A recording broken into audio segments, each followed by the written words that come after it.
नमस्कार दोस्तों, मैं हूं अतुल जायसवाल और आप सभी का मैथमेटिक्स मेमोरी में बहुत स्वागत करता हूं।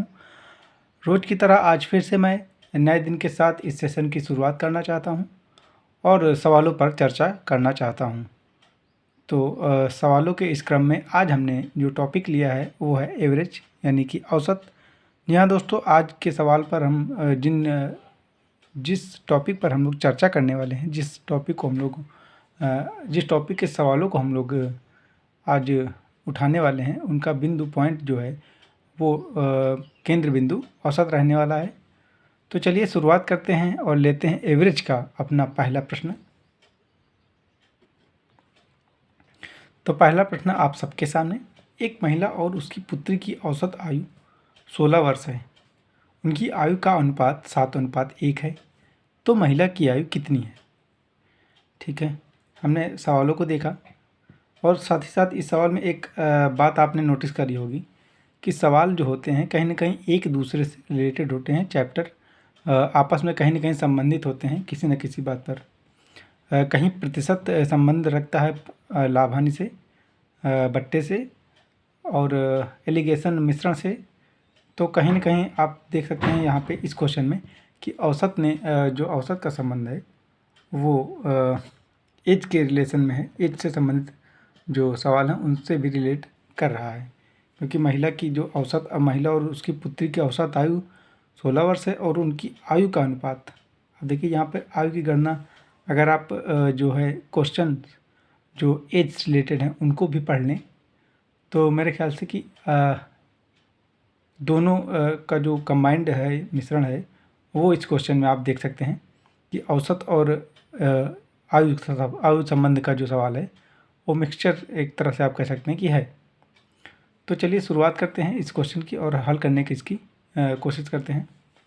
एक महिला और उसकी पुत्र की औसत आयु 16 वर्ष है, यानी कि हम कहें महिला और उसकी जो पुत्री है, ठीक है। औसत आपको पता है कि पदों की संख्या, पदों का योग बटे पदों की संख्या।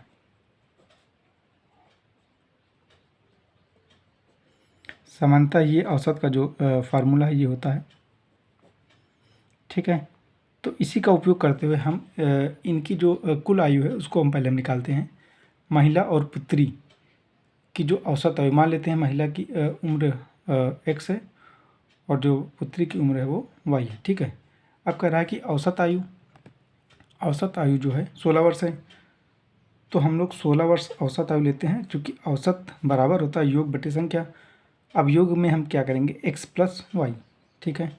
x प्लस वाई हमने लिया और बटे चूँकि पदों की संख्या है तो हमने 1 और 2 यानी दो यहाँ पे जो दो व्यक्ति हैं, महिला और उसकी पुत्री, तो हम यहाँ से 2 से इसे डिवाइड कर देंगे, ठीक है। अब कुल एज निकालना यानी x प्लस वाई का मान हमें निकालना है। x प्लस वाई बराबर 16 गुणे 2 यानी 32 वर्ष।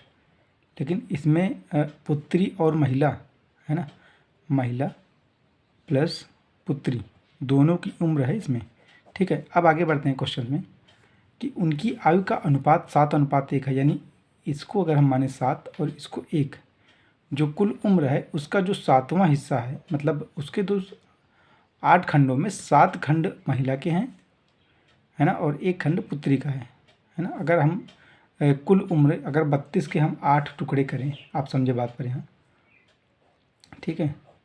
अगर हम इसके 8 खंड करें तो 8 में से जो 7 खंड है वो महिला के हैं और जो 1 खंड है वो पुत्री का है, ऐसे समझें तो आपको ज़्यादा समझ में आएगा। तो इसी को हम यहाँ पे समझने का प्रयास करते हैं कि 32 वर्ष उम्र है कुल। और अगर हम यहाँ से महिला की आयु, चूँकि क्वेश्चन में हमसे पूछा जा रहा है महिला की आयु कितनी, तो महिला की पहले तो उसको डिवाइड करेंगे कितने से, 7 और 1 8 से डिवाइड करेंगे।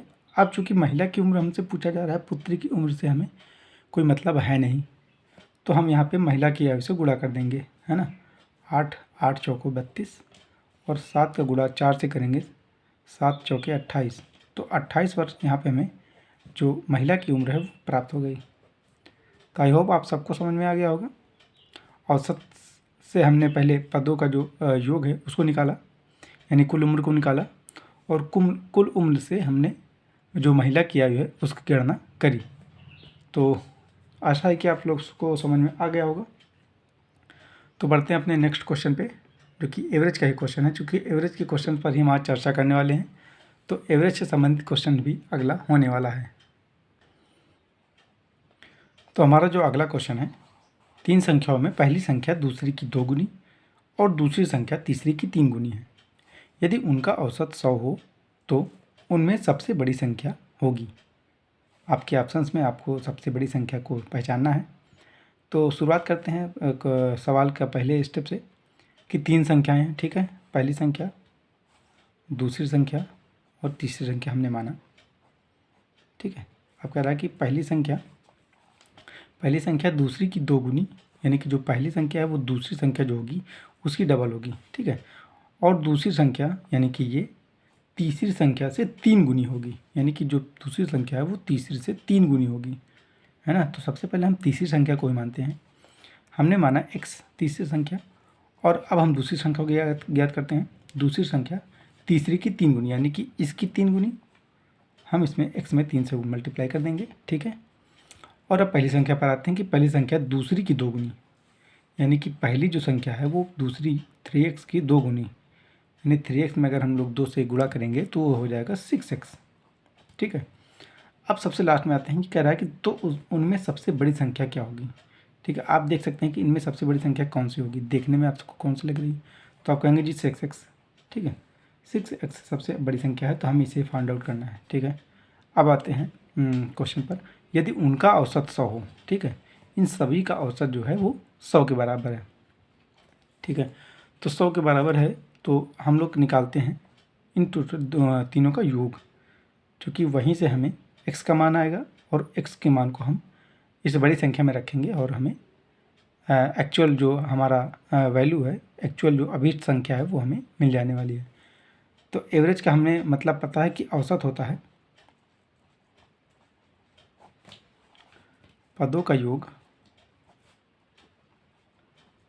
बटे पदों की संख्या, ठीक है। अब यहाँ पर हम रखते हैं औसत हमें दिया है 100, पदों का योग हमें निकालना है तो 6, चलिए लिख लेते हैं 6x + 3x + x, पहली संख्या प्लस दूसरी संख्या प्लस तीसरी संख्या, है ना। और बटे संख्या चूँकि 3 है, 1 2 और 3, तो हम यहाँ पे 3 लिख देंगे, ठीक है। अब इस 3 को 100 से मल्टीप्लाई करते हैं, 3 × 100 बराबर 6 3 9 एंड 1 10, ठीक है। यहाँ पे 10x हो जाएगा। अब इसको थोड़ा इधर देख लेते हैं, ये हो जाएगा आपका 3 × 100 = 10x, ठीक है। x का मान निकालते हैं हम लोग 300/10, यानी कि 30, जो x की वैल्यू है वो हमें 30 प्राप्त हो गई, ठीक है। अब इसी 30 को हम लोग यहाँ पे रख देते हैं, 6 × 30, ये हो जाएगा 180, और यही हमारा आंसर हो जाएगा। ऑप्शन नंबर सी सही हो जाएगा।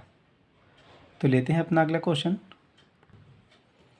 हमारा क्वेश्चन, 3 छात्रों की जो औसत आयु है 20 वर्ष है तथा उनकी आयु 3:5:7 के अनुपात में है। सबसे छोटी लड़की की आयु, सॉरी यहाँ पे छात्र होना चाहिए, सबसे छोटे छात्र की आयु है कितनी, ठीक है। 3 छात्र हैं, उनकी जो औसत आयु वो 20 वर्ष है। तो हम निकालते हैं 3 छात्र की औसत आयु, आपको पता है दिया है क्वेश्चन में 20 वर्ष। तो अगर हम यहाँ से योग निकालें छात्रों का तो हो जाएगा 60 वर्ष, ठीक है। 20 × 3 60 वर्ष, ठीक है।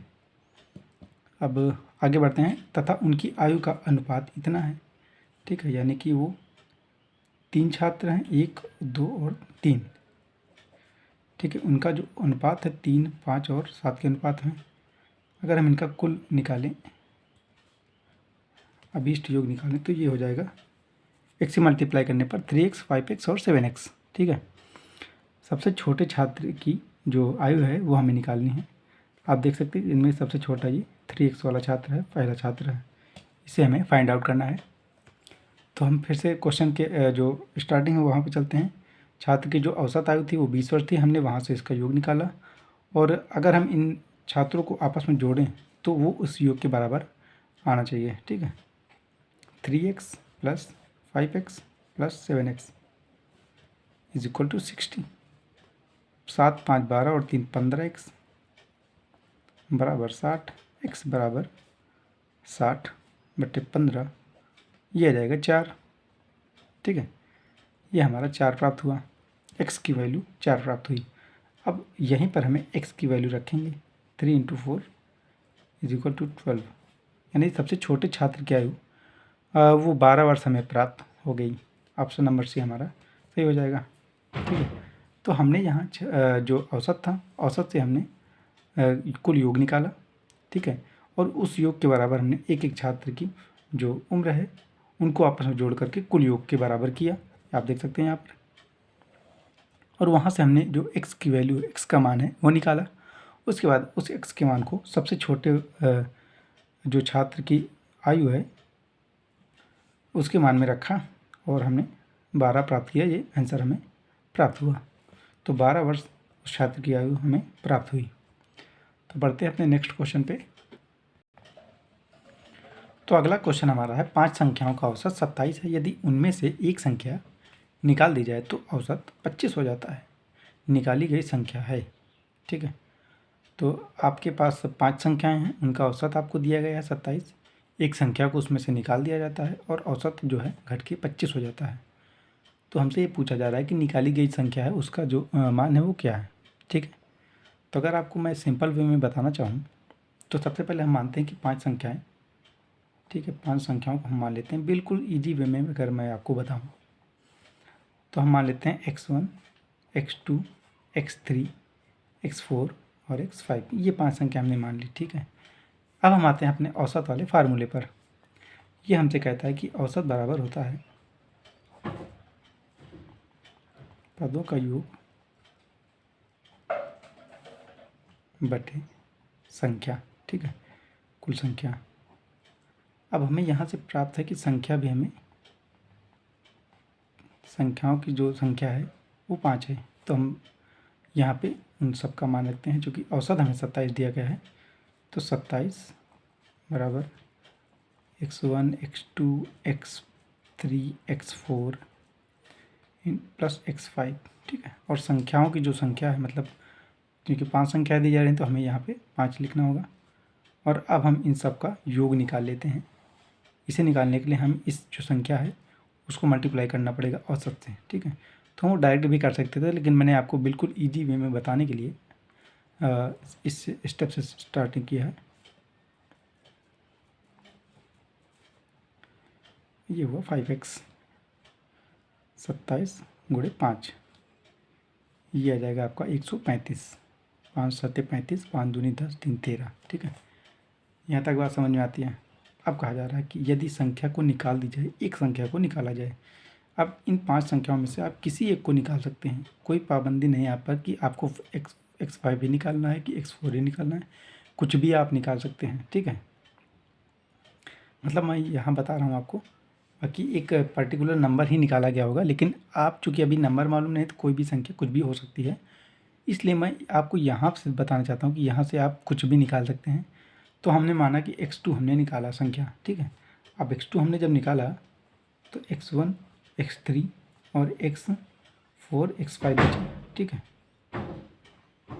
x5 हमारे पास बचे। ठीक है, तो अब कह रहा है कि संख्या निकालने के बाद औसत 25 हो जाता है। तो फिर से हमने इसको बराबर किया औसत की, औसत बराबर 25, और औसत का जो मान है वो पदों की संख्या योग बटे संख्या से होता है। अब चूँकि संख्याएँ हमारे पास 4 बची हैं, 4, और x1, x2 x2 तो निकल गया, x3, x4 और x5, इसका जो वैल्यू है वो हमें 25 और गुणे 4, ये हो जाएगा 100। ठीक है, अब यहाँ से हमें इनकी जो योग है 4 संख्याओं की वो प्राप्त हो गई। ठीक है, तो अब आप बताइए मुझे, अगर मैं इस संख्या को यहाँ पे रखूँ, x1, x3, x4 और x5, ठीक है, अगर मैं इसको आपस में घटाऊँ, ये हो जाएगा 135 के बराबर और ये हो जाएगा हमारा 100 के बराबर। ठीक है, तो अगर मैं इसको यहाँ पे घटाना चाहूँ तो ये x1 से x1 कैंसिल, x3 से x3, 4 से 4 और 5 से 5 कट जाएगा और संख्याएं आपस में घट के 35 बचेंगी और यहाँ पे हमें x2 प्राप्त हो रहा है जो कि संख्या हमने बाहर निकाली थी और यही हमारा मान हो गया। ठीक है, तो हमने 5 संख्याओं का योग ज्ञात किया और 4 संख्याओं को योग ज्ञात किया और उनका आपस में सब्ट्रैक्ट किया, उनको हमें जो एग्जैक्ट वैल्यू है वो प्राप्त हो गई। ठीक है, 5 संख्याओं का योग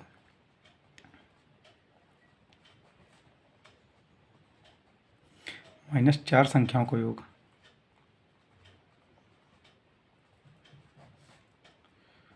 बराबर हमारा जो आंसर प्राप्त हुआ वो 35 प्राप्त हो गया। ठीक है, तो ऑप्शन नंबर डी हमारा सही हो जाएगा। बढ़ते हैं फटाफट अपने नेक्स्ट क्वेश्चन पे।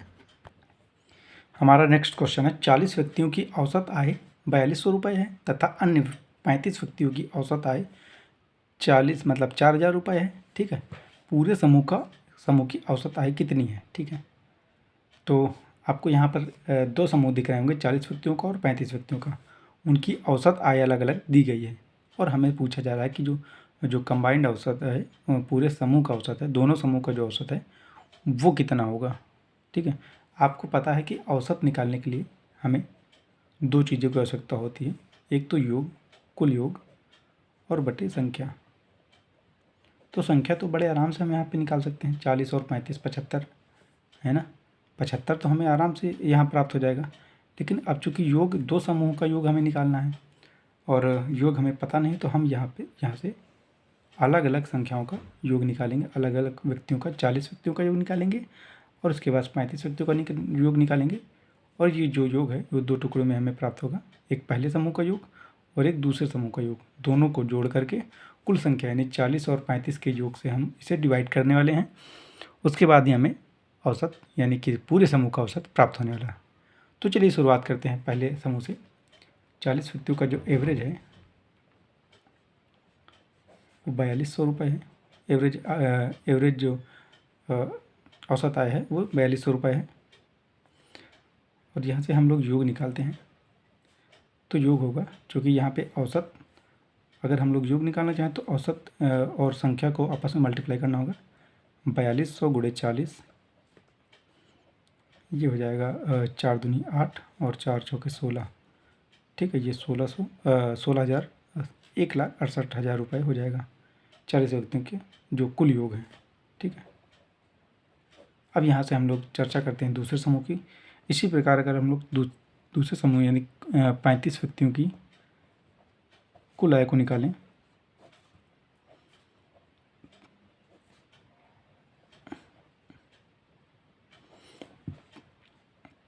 तो ये होने वाला 35 गुणे 4000, 4 पंचे 20 और 4 तियाँ 12 2 14, 1,40,000 रुपये। अब हमें यहाँ से कुल समूहों का जो योग है, कुल समूह का योग वो औसत जो है वो निकालने वाले हम लोग। तो औसत के लिए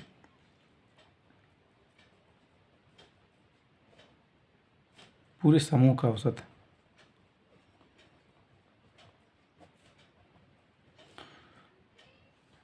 पहला समूह प्लस दूसरा समूह बटे आपका संख्या।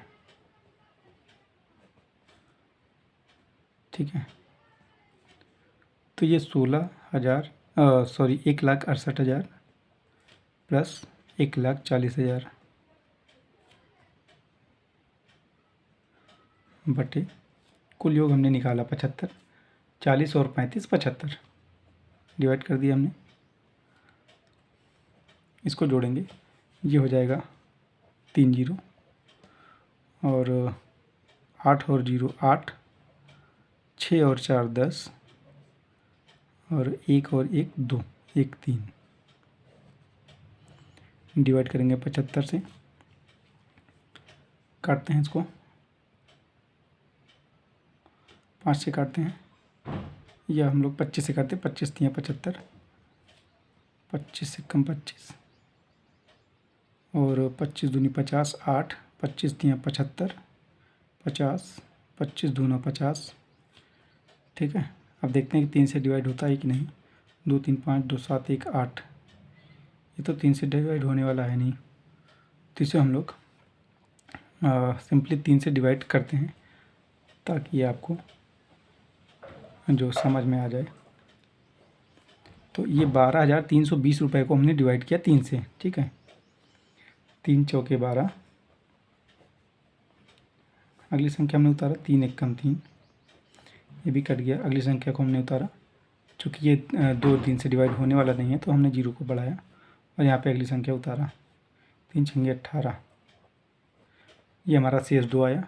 इसी को हम लिख सकते हैं 3 से ही 2/4106 रुपये, 4,106 रुपये, और यही हमारा आंसर होने वाला है। तो ऑप्शन नंबर हमारा जो 3 से 2/4106, सॉरी, ये जो एक्चुअल मान है हमारा भागफल, ये सही में होगा 4,106 सही, शेष बटे भाजक 2/3, ठीक है। तो ये हमारा सी ऑप्शन सही हो जाएगा। तो ये था आज का हमारा सेशन आपको कैसा लगा कमेंट सेक्शन में हमें ज़रूर बताएं। अगर आपका कोई सुझाव हो तो वो भी हमें ज़रूर बताएं। इस उम्मीद से कि अगले सेशन में कुछ बेहतर होगा, कुछ बड़ा हम लोग कर सकेंगे। आज के सेशन को यहीं पर समाप्त करते हैं। और हाँ, चैनल को अगर आपने अभी तक सब्सक्राइब नहीं किया है तो बिल्कुल कर लें, और वीडियो अगर आपको अच्छे लगते हो तो लाइक करके ही जाइए, ज़्यादा से ज़्यादा लोगों को इसके लिए प्रेरित करें। तो बढ़ते हैं और मिलते हैं अपने नेक्स्ट सेशन में, तब तक के लिए नमस्कार।